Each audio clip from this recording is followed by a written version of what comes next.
자, 이번 시간에는 이제 2015년 국가직 기출문제, 국가직 구국 기출문제 4월 달에 시행된 그 기출문제 풀이를 좀 한번 해보겠습니다. 자, 이번 시험은 총평을 하자면 그렇게 까다롭지는 않았다라는 거. 그래서 뭐 강의, 동영상을 열심히 들으신 분들은 한 19문제는 안에 다 들어있는 거야. 한 문제, 오히려 선사시대에 좀 처음 듣는 용어가 하나 나왔다라는 거지. 그래서 그걸 제외하면 나머지는 좀 무난하지 않았을까. 물론 공부를 열심히 한 분들을 대상으로 하는 거야. 한두 번 하고 그런 사람들은 뭐 아예 소화가 안 됐으니까 모르겠죠. 자, 그래서 근데 요번 아직까지는 그래도 그렇게 평이한 수준인 거지. 자, 그래서 풀어보면 아실 거야. 아마 수업 들으시고 풀어보시면. 그래서 그렇게 했고 별로 이렇게 어려운 문제는 별로 없었다는 거지. 근데 그것도 어려운 문제도 결국은 이게 사람마다 틀리니까 반복 학습을 통해서 푸셔야 된다. 자, 한번 풀어보시죠. 뭐. 자, 1번. 고려사회 모습으로 옳지 않은 거 이렇게 돼 있죠. 천민 출신 이의민이 무신정권 최고권력자가 됐다. 외건 노비가 재산을 늘려 그 처지에 양인과 유사해질 수 있었다. 지방 항리의 자제가 가과를 통해 귀족의 대열에 진입할 수 있었다. 향부곡소의 백성도 일반 군현민과 동일한 수준의 조세 공납력을 부담했다. 자, 이거 조심해서 읽으셔야죠. 4번이죠. 답은 4번. 왜 틀렸습니까? 동일한 수준이 아니지. 향부곡소의 주민들은 일반 군현민보다 더 많은 조세와 공물을 납부해야 됐습니다. 그렇게 나와야 되는 거죠. 당연히 4번이죠. 자, 그 다음에 2번. 이거 맨날 수업할 때 한 거죠. 그래서 조선시대도 크게 3개로 나눠서 하면 돼. 15세기, 16세기, 그 다음에 조선 후기 이렇게. 그래서 전기에서 친절하게 15세기, 16세기까지 해놨잖아. 그래서 15세기, 16세기 사람이 향촌을 주도하기 위한 동향으로 옳지 않은 거. 소학 1번. 향사례, 향음주례. 그 다음에 3번. 향회. 4번. 촌락단위의 동약 실시, 문중 중심으로 서원과 사후 건립. 이거 굉장히 쉬운 거예요. 생각해 보시면. 조선 전기에 나오면 안 되는 내용이 들어가 있는 거야. 이게 문장이 옳고 그름을 따라서 4번이지 4번. 4번 어느 시대 특징이다? 조선 후기의 특징이잖아. 조선 후기가 양반, 향촌에서 양반의 지위가 떨어진다. 그래서 양반이 지위 강화 노력을 한다 할 때 했던 거잖아요. 그래서 촌락 단위의 동계 동약 실시, 문중을 위한 서원이나 사후 건립. 이거는 어느 때 사실이다? 전기가 아니라 조선 후기. 그러니까 여러분들이 공부하실 때 그냥 하지 말고 시대를 딱 정확히 명확하게 하고 공부를 하셔야 돼. 그래서 지금 전기라고 했으니까 후기의 사실이 나오면 안 돼, 자체가. 그래서 4번. 3번. 과전법과 그 변화에 대한 설명을 옳지 않은 거. 옳지 않은 건 뭘까? 이것도 마찬가지야. 과전법에 대해서는 공음전이란 단어가 나오면 안 돼요. 공음전은 어느 때나 나와야 된다? 전시과에서나 나와야 되는 거야. 자, 그래서 공음전은 전시과에 대해서나 나와야 되니까 아예 읽지도 말아야 돼. 그래서 조선시대의 과전법은 2번 공음전을 오품위세 관리에게 주어 세습해야 돼. 이건 고려시대 전시과에 대한 설명입니다. 자, 그다음에 4번. 다음은 동학농민운동과 관련된 연표이다. 가라 시기에 쓰던 사실로 옳은 거. 이것도 시대적으로 했잖아요. 그렇죠? 최재우의 동학창시 1860년이지 이거는. 그 다음에 삼내 집회 1892년부터 1893년까지는 뭐다? 교조 신원운동. 그 다음에 1894년에는 농민전쟁. 근데 농민전쟁은 몇 차부터 시작된다? 1차 농민전쟁. 어디서부터 어디까지다? 보부에서 전주까지다. 그치? 그 다음에 2차 농민전쟁은 어디서부터 어디까지다? 논산에서 제식결에서 우금체에서 패한다. 그 사이에 들어갈 수 있는 게 뭐다? 1차 갑오개혁이다. 그 다음에 청일전쟁 들어갈 수 있다. 교정청 이런 거 들어갈 수 있다. 집강소 이런 거 들어갈 수 있다. 교조신원운동은 뭐다? 공주 삼내 집회부터 서울 복합상소, 보훈 집회다. 뭐 이렇게 대해서 문제를 물어보는 거잖아요. 그래서 지금 최주 동학창시에서 삼내 집회 여기까지. 황토현 전투. 황토현 전투는 여기 나와야 되는데 황토현 장성 이거 틀렸지. 그 다음에 나는 뭐야? 삼내 집회에서 고부가나. 삼내 집회에서 고부가나까지. 청일전쟁은 여기 나와야 되는데 이거 틀렸지. 틀렸지. 다 고부가나 습격에서 점주성 점령까지 여기 1차 독립봉기네. 다 남북적군의 논산 점령. 이거는 여기지 여기 논산. 그 다음에 전주성 점령에서부터 우금치 전투까지 일본의 경복궁 점령. 이거지. 1차 가보기역의 정계과정 때 일본군이 경복궁을 점령했습니다. 이게 답인 거지. 자, 그래서 자, 근대 사회는 특히 시대 순서대로 공부를 하셔야 돼. 동영상 보시면 순서대로 계속 하잖아요. 그렇죠? 4번. 5번. 다음 절에 대한 해석으로 가장 적절한 것은 순장을 금지했지. 지증왕 때. 그 다음에 신라 무덤에서 출토한 순장 대신할 흑인형이 발견됐다. 결국은 순장을 금지했는데 순장은 뭐냐면 왕이 죽으면 많은 사람들을 껴묵거리 함께 묻는 건데 사람까지도 심지어 묻는 경우도 있다라는 거야. 그러면 사람 대신 묻을 거를 어떻게 대신 넣었다라는 거죠. 이거는 그냥 풀으면 될 것 같아. 뭐야? 2번이지. 그래서 두 가지가 있어요. 순장 금지는 노동력이 중시되는 거야. 근데 노동력, 사람을 매장하면 안 되잖아요. 그래서 노동력 중시 사상이 반영된 거고 불교하고도 관련이 있습니다. 불교. 자, 그래서 불교가 보급되면서 그 다음에 노동력이 중시되면서 순장의 금지, 사람 대신 묻을 인형을 만들기도 했다. 이런 식으로.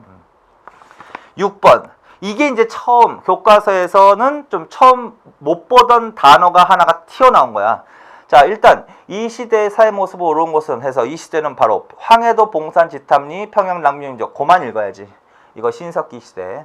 자, 신석기 시대 물어본다. 옳은 거 1번. 생산물의 분배 과정에서 사유재산제도 등장. 이건 일단 틀렸다고 해야지. 짝거나야지. 청동기니까. 마을 주변의 방음은 의뢰 목적으로 환호, 도랑을 두르기도 했다. 요거는 참고 표시하고. 흑요석의 출토 사례로 모아 원거리 교류나 교육이 있었음을 알 수 있다. 요것도 참고 표시하고. 집자리는 주거용 외에 창고, 작업장, 집회소, 공공의식장소 등도 확인되었다. 이것도 짝거나야 돼. 이건 청동기 이후란 말이야. 자, 그럼 찍으면 두 개에서 찍는 거야. 2번 아니면 3번에서 찍는 겁니다. 근데 신석기라고 한다면 뭘로 간다? 3번으로 가세요. 이제 흑요석 이런 것들이 처음 나온 건데 흑요석은 이제 아주 날카롭고 좀 이렇게 좀 단단한 돌인데 요거 이제 주로 도구를 만드는 데 쓰는 거야. 도구. 근데 이 흑요석의 원산지는 백두산이나 아니면 일본이야. 그러니까 일본산 백두산에서 산지로 돼 있는 흑요석이 한반도에서 발견되기도 하거든. 이건 구석기 시대부터 나와요. 구석기 시대부터. 자, 그래서 특히 신석기 시대도 이런 게 발견되는데 이거는 먼 거리까지 교류가 이루어졌다. 이런 걸 알 수 있다라는 거지. 자, 2번 같은 경우는 이건 청동기 이후인데 청동기 이후는 정보 활동이 활발해지면서 방어 시설이라는 거를 해. 방어 시설을 마을 주변에 하는 거야. 근데 마을 주변에 환호가 뭐냐면 이렇게 원으로 이렇게 땅을 판다고요. 그리고 여기다 물을 흐르게 해. 그걸 도랑이라고 하는 거야. 환호, 도랑. 이거는 적의 침입에 대비하기 위해서 한 거거든. 자, 그래서 이거는 어느 시대의 특징이다? 청동기 시대의 특징이다. 그리고 참고로 이런 식으로 어려운 문제가 나왔다. 만약에 이제 찍기가 좀 애매하다. 그러면 참고 표시하고 이거 문제를 먼저 손을 대면 안 돼. 다음 문제를 먼저 풀어야 돼. 그래서 쉬운 문제부터 완벽하게 풀어놓고 그 다음에 이건 나중에 푸는 방식으로 풀으십시오. 자, 그래서 요거 하나를 제외하면 나머지는 다 그냥 평이한 거. 7번. 조선전기 중앙정치에 대한 설명 옳지 않은 거. 이것도 마찬가지야. 조선전기 중앙정치와 관련해서 옳지 않은 거. 야, 이건 뭐 1번이네. 아닌가? 가만 있어봐. 3번이네요. 한국정치가 이러면 안 되지. 자, 붕당은 나올 수 있지. 붕당은 나올 수 있다. 왜 그러냐면 16세기 말이니까. 자, 그래서 15세기 그 다음에 16세기 말 그 왕이 어느 왕이다? 선종. 붕당은 나올 수 있어. 붕당 정치의 시작은. 그런데 한국 정치는 조선 후기에 나와야 돼. 숙종 때 나와야 될 정치야. 그러니까 15세기, 16세기에 나오면 안 되는 단어. 자, 그래서 사화는 맞죠. 사화는 맞는데 16세기에 한국 정치는 숙종 때 조선 후기 사실이다. 이것도 땡이다. 그 다음에 8번. 다음 권위를 받아들이는 왕이 실시한 정책으로 옳은 거. 자, 이거는 누가 한 말 같다? 수령을 나누어 파견하십시오. 외관을 두십시오. 자, 이거는 고려시대 최승로가 한 말입니다. 최승로의 시무28조 내용 중에 하나란 말이야. 그러면 어느 왕을 물어보는 거다? 성종을 물어보는 거다. 성종을 물어본다면 답이 뭐다? 3번이겠죠.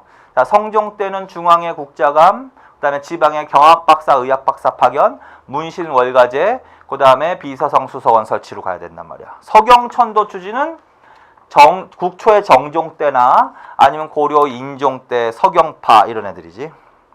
오도양계 지방제도는 현종이지. 그 다음에 장려했다. 안 되지. 성종 때는 최승로의 불교 비판으로 불교가 비판받는 시대죠. 그래서 연등이와 팔간회가 중단 폐지되죠. 자, 그래서 답은 박사 파견이다. 자, 그 다음에 9번. 신라, 승려, 기역, 니은에 대한 설명 옳지 않은 거. 자, 승려들 잘 나온다 그랬죠?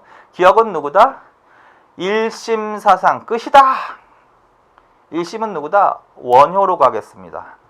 자, 니은은 누구다? 모든 존재는 상호 의존적인 관계에 있으면서 서로 조화를 이루고 있다. 이거 계속 얘기한 거지. 이게 화엄사상이라는 거야. 원흉조화, 의상으로 간다. 그래서 원효하고 의상. 원효는 미륵신앙을 전파해서 불교 대중화의 길을 열었다. 미륵신앙? 아닌데. 불교 대중화 관련된 건 정토아미타인데. 정토아미타. 원효는 정토아미타. 기억, 무예가. 맞지? 원효는 무예가. 니은, 관음신앙과 함께 아미타신앙을 화엄교단의 주요 신앙으로 삼았다. 요게 좀 헷갈릴 수 있는 문장입니다. 자, 이 문장을 거꾸로 해봅시다. 자, 아미타신앙과 함께 관음신앙을 이끌었습니다. 그러면 원효로 일단 가면 안 돼. 의상으로 가야 돼. 그래서 아미타신앙과 함께 관음신앙을 이끌었습니다. 그러면 의상으로 가야 돼. 그걸 거꾸로 뒤집어 놓은 문장하고 관련이 있어요.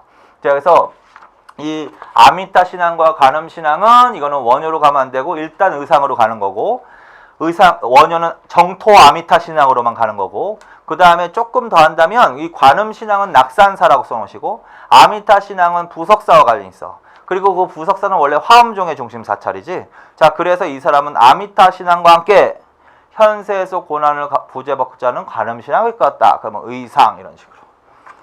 그 다음에 니은은 의상은 국왕이 큰 공사를 일으켜 도성을 새로이 정비하려 할 때 백성이 말렸다. 맞습니다. 이게 왕이 문무왕 때란 말이야. 문무왕. 자, 그래서 옳지 않은 것은 몇 번으로 간다? 1번. 10번. 기역 니은에 대한 설명으로 옳은 거. 자, 이 문제가 이제 일제강점기 때 몇 년대 독립운동은 1910년대 독립운동은 어떻게만 나온다? 지역과 단체로만 나온다. 그래서 지역별로 단체를 정리해 놓는 거 아니에요. 근데 그 중에서도 어떻게 국내가 있고, 그 다음에 간도가 있고, 연해주가 있고, 그 다음에 미주가 있고, 뭐 상해가 있고 이런 식으로 정리해 놓는 거 아니에요. 근데 일단 1차적으로는 어떤 지역에서 활동한 단체 이렇게 물어보지만 꼭 집어서 단체를 물어보기도 한다 그랬죠. 그 중에서 국내에서 2개 단체는 반드시 외우라고 그랬죠. 그게 이거죠. 대한독립의금부하고 대한광복회란 단체다. 그래서 이 단체를 물어본 거란 말이야. 자, 그래서 1번 기억은 공화국의 건설을 목표로 했다. 아닙니다. 독립의금부는 임병찬 등 전직 의병장이 고종의 비밀 지령을 받고, 대한광복회가 박상진, 김자진, 공화주의. 니은 고종의 비밀 지령. 이거는 기억 대한독립의금부입니다. 기역과 니은은 모두 1910년대 어디에서 활약한 단체입니다. 국내에서 개선된 단체입니다. 이게 답입니다. 맞죠? 그리고 기역과 니은은 뒤집어 놓은 거랍니다. 자, 11번. 통일신라 지방행정조직에 대한 설명으로 옳지 않은 거. 신문왕 때 구주오소경 맞지? 신문왕 구주오소경. 그 다음에 2번. 주에는 지방감찰관을 보는 외사정 맞지? 주군에 파견되어 지방감 감시하는 거는 외사정. 오소경을 전략적 요치에 두고 도독이 행정을 관할했습니다. 이거 틀렸습니다. 이렇게 실제로 나온다니까요. 정확하게 읽으셔야 된다니까. 이게 시험장에서는 안 보인다니까. 도독은 주를 담당하는 지방관의 명칭이고 소경은 사신이라고 하셔야 됩니다. 사신. 그게 틀렸습니다. 자, 12번. 고려의 농민을 위한 정책을 옳지 않은 거. 농민의 자제의 과거를 위한 기금으로 광합부를 설치했습니다. 이거 기억나시는지 모르겠다. 고려시대 보라는 거 설명하면서 말씀드렸어. 고려시대 보.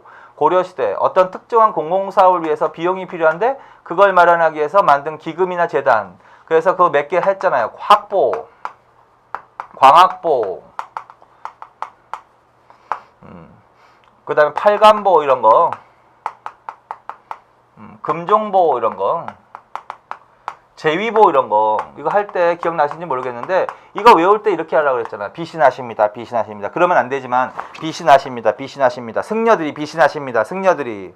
그래서 광학보는 뭐야? 광학보는 과거 이거 간거 없이 승려들의 면학을 위한 거야. 승려들의 공부를 돕기 위한 기금이고 유학 진흥을 위한 재단은 학보. 빈민구제는 제위보. 이거는 불교 행사. 그래서 옳지 않은 건 1번. 나머지는 2번, 3번, 4번은 고려시대 농민보호체, 건농정책 안에 다 나와 있는 문장들 아니야. 그냥 OX만 잘 읽어 놓으시면 된다 그랬지. 그래서 답은 1번. 자, 13번. 다음 자리에 보이는 시기의 경제 동향에 대한 설명을 옳지 않은 거. 자, 이것도 아주 굉장히 보편적인 사례 지문이야. 이거 얘기하시죠. 포 해가지고.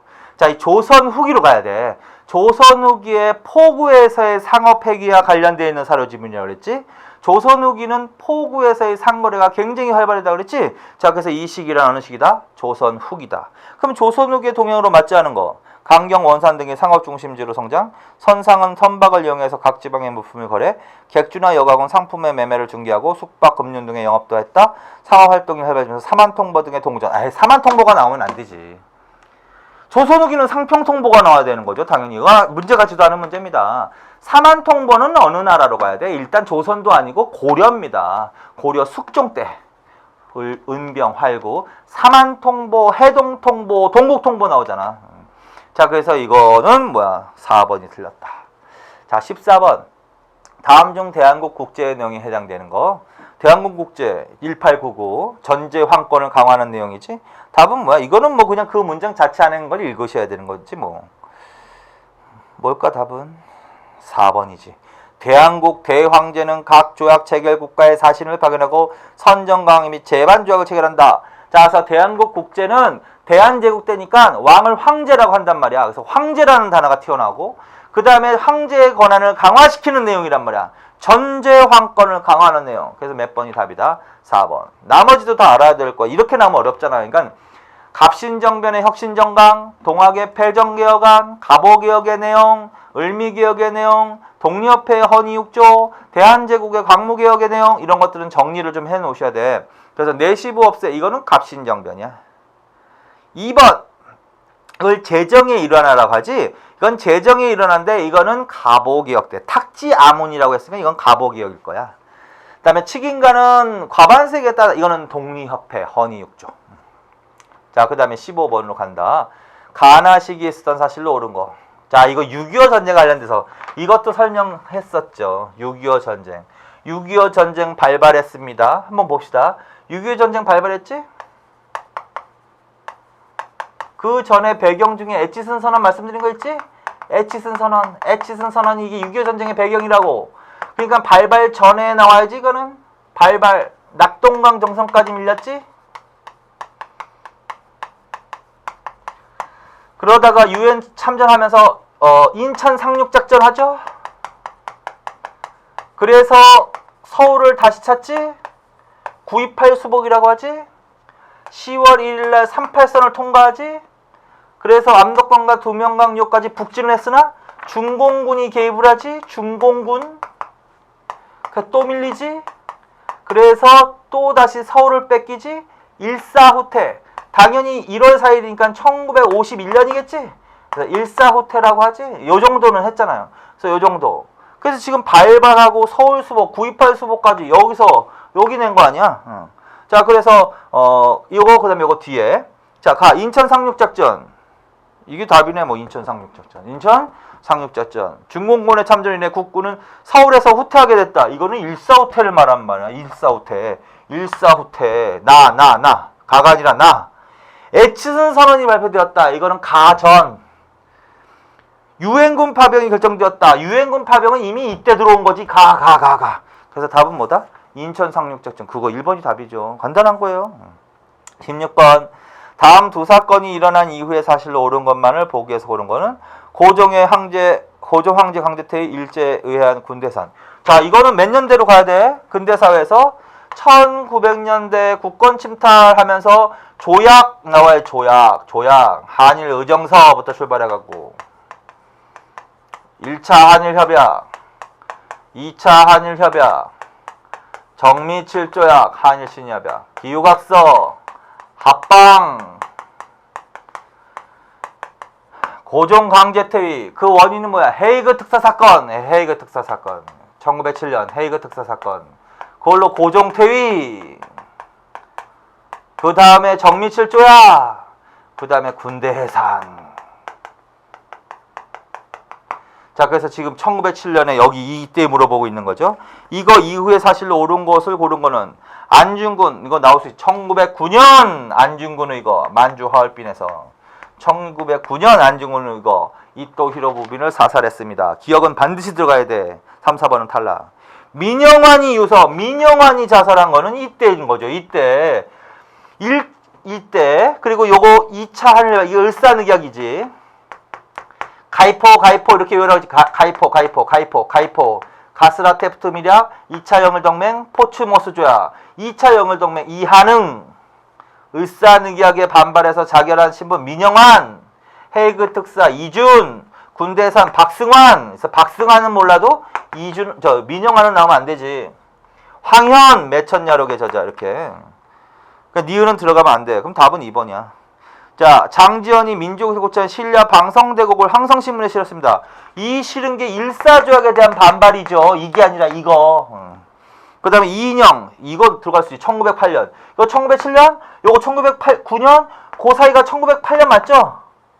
서울진국작전, 13도 창의군. 들어갈 수 있지? 자, 그래서 답은 뭐다? 기억과 리을이 답이다. 그러면 2번이 답이네요. 17번으로 가겠습니다. 우리나라 농서에 대한 설명으로 옳은 거. 단순한 문제지. 그래서 책을 읽으실 때 너무 많다 이러지 마시고 반복으로 읽으시만 하세요.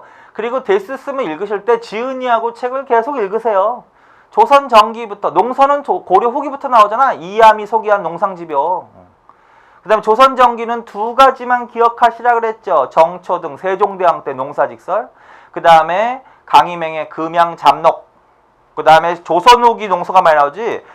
신속의 농가집성, 박세당의 색경, 홍만선의 산림경제, 서수의 해동농서, 박지원의 관홍소초, 서유구의 임원경제지. 어떻게 외우지? 이러지 마시고 공부하실 때 항상 그냥 반복을 하실 거 아니야, 여러분들이. 그러면 소리내서 읽어버릇 하시라는 거야. 그래야 된다는 거야. 그래야지만. 자, 그러면 이건 문제 같지도 않은 거야. 자, 그래서 옳은 것은 뭐다? 농가집성은 고려말 이암이 원에서 들여온 것이다. 농상지표입니다. 농가집성은 효종 때 신속이 편찬한 겁니다. 정초 농사직설 왕명 맞습니다. 이게 답입니다. 세종대왕 때지. 박세당의 색경이라고, 홍만선의 살림경제고 3번 틀렸어.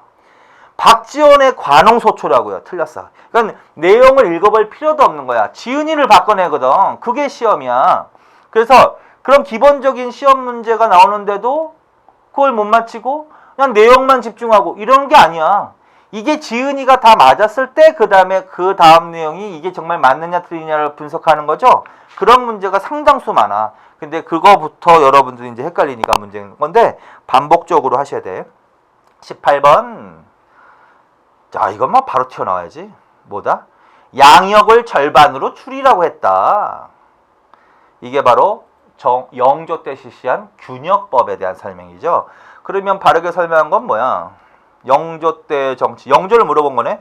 특정 정당이 정권을 독점하는 일당 전제 추세가 대두되었습니다. 이건 숙종 때부터인데 황국 정치로. 왕위 계승에 대한 정통성 관련해서 2차 예송이 발생했어요. 이건 현종 때 일어난 건데 맞죠? 현종 때 일어난 건데 기해 갑인 예송해가지고 정치 집단은 소수의 가문 출신. 이건 세도 정치기 말하는 건데 19세기에 붕당을 없애자는 논리에 동의하는 관료들을 중심으로 탕평 정국을 운영했다. 이게 답인 거지. 그래서 영조는 붕당을 없애자고 영조는 완론 당평이야. 그 다음에 입을 닫으라 그랬어. 당파의 옳고 그름을 가리지 않고 온건하고 타협적인 인물을 등용했어. 왕의 논리에 순종하려고 노력했어. 순종시키려고 노력해서 신하들을. 그런 얘기 하는 거야 지금. 탕평 4번. 그 다음에 19번. 밑줄 친 우리에 대한 해당하는 계층의 활동성을 맞는 거야. 누구야? 핵심은 의에 들어가고 여기서 4대부 나왔다고 거기에 신경 쓰면 안 되는 거야. 원래 4대부였으나 어디에 들어가고 의에 들어가고 의 동그라미 역에 들어가고 역 동그라미 의사역관 중인층을 말하는 거죠. 의사와 역관을 말하는 거지 기술직을 말하는 거지. 그러면 걔네들의 활동 내용을 옳은 거. 집단으로 상소하여 청려직 허통을 요구했다. 형평사. 이거 형평사는 일제강점기 때 백정들이 하는 거지. 백정. 관건과 결탁하고 향유를 장악해서 향천사에서 영향력을 키우렸다. 이건 일단 조선 후기 분홍충 말하는 거지. 농민 분홍충 신양이라고도 한다. 자, 근데 유양소 복립 향리감찰. 유양은 양반들이 한 얘기지. 양반. 그래서 지금 기술직 서울과 기술직으로 나눌 필요도 없어. 이거는 중인층에 대한 설명은 하나밖에 없으니까 1번. 그래서 허통을 요구했으나 얘네들은 소기의 성과를 거두지는 못하는 거지. 그러나 서울에게는 허통 조치가 취해지지. 그걸 신의 허통이라고 하지. 그때는 나누지만 지금 이거는 서울과 구분한 게 아니라 백정 나왔죠. 농민 나왔죠. 그 다음에 양반 나왔죠. 그러면 가릴 필요도 없지. 그래서 중인층에 해당되는 것은 1번밖에 없다. 그래서 1번이 답이다. 마지막 20번 풀어보겠습니다. 자, 여기 좀 어려울 수도 있지만 이건 어렵지 않지. 자, 건국강령 발표했다. 넘어갑시다. 이승만을 중심으로 독립촉송. 이게 몇 년이야? 45년 8월 15일 날. 그래서 수업을 저는 항상 이렇게 하잖아요. 순서에 따라서 하잖아요. 제가 지금 계속 했잖아. 그래서 이게 광복이야. 그리고 맨 마지막 사건은 모스크바 삼상회야. 모스크바 삼상회가 맨 마지막이야.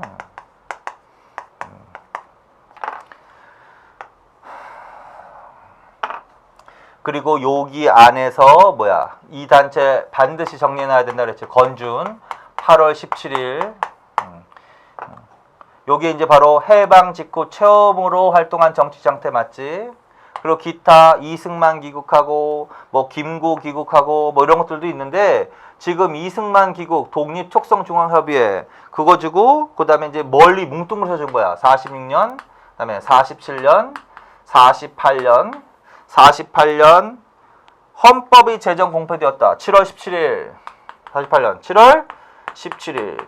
자, 그래서 지금 10월 달부터 귀국을 하거든. 그래서 지금 이걸 가로주고 그다음에 이걸 나눠주고 이 사이에 있었던 일이 아닌 것은 이렇게 고르는 거거든요.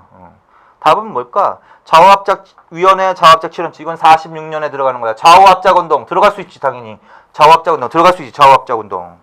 김구의 3천만 동포회검 들어갈 수 있지. 48년 2월달인데 48년 2월달 들어갈 수 있죠. 이게 중요한 건데, 그렇지? 건국준비위원회가 조직되었다. 이건 들어갈 수 없단 말이야. 이거는 건국 직후니까. 이건 10월달부터 기록한다고요. 이승만이가. 그 다음에 유엔 총회 들어갈 수 있지. 47년에. 그러니까 간혹 정말 어렵다 하더라도 46년, 47년, 48년에 요 상반기에 있었던 일은 다 순수하게 들어갈 수 있는 거 아니야? 나머지는 들어갈 수 있어. 근데 요거는 들어갈 수 없지. 왜? 이건 10월 달에 귀국하고 요 사람은 8월 17일이라고. 이거는 반드시 정리해놓으라고 했잖아. 건준. 8월 17일. 해방 후 최초로 활동한 정치 단체. 자, 그래서 그 사이에 들어갈 수 없는 거는 몇 번으로 하시면 되겠다? 3번으로 하시면 되겠다. 여기까지. 그래서 공부를 물론 열심히 하신 분들도 있지만 그걸 사전에 이제 문제풀이를 열심히 안 해놓으면 계속 반복을 안 하면 자꾸 까먹게 돼 있단 말이야. 그래서 까먹지만 않고 완벽하게 소화했으면 18, 11문제는 맞출 수 있는 거라는 거죠. 그래서 항상 말씀드리는데 교과서 밖에서 출제가 되는 경우도 물론 있다. 한두 문제. 근데 문제 푸실 때는 일단 그건 제끼고 푸십시오. 그리고 나머지 18문제에서 19문제, 17문제 요 정도는 수업만 충분히 들으시면은 맞힐 수 있는 문제입니다. 그래서 어떤 공부를 해야 돼요, 우리는? 나머지 문제를 실수 안 하고 거의 맞을 수 있는 공부를 하셔야 돼. 어쩌다 나오는 거, 요거 나왔는데? 그거 공부해야지. 이러면 안 되는 거야, 절대. 그거는 과감하게 틀려, 그냥. 그리고 17에서 19문제, 쉬우면 19문제, 조금 어려우면 17문제를 완벽하게 맞출 수 있는 공부를 하시면 된다. 그러면 의외로 다른 사람보다 성적이 좋게 나오거든. 자, 그래서 무난했다고 평가하지만 그것도 공부를 열심히 한 사람한테나 무난한 거지 공부를 안 하신 분들은 무난하지 않고 어렵죠. 물론. 자, 그래서 누누이 말씀드리지만 자꾸 반복을 하십시오. 물론 어렵습니다. 그렇지나 어쩔 수 없습니다. 반복을 한꺼번에 이루어지는 일은 없습니다. 그래서 반복하십시오. 그리고 이제 시험 끝났으니까 다시 생각하지 마시고 앞으로 또 있을 시험에 대비해서 또 새롭게 공부를 하십시오. 자, 여기까지 하겠습니다. 수고하셨습니다.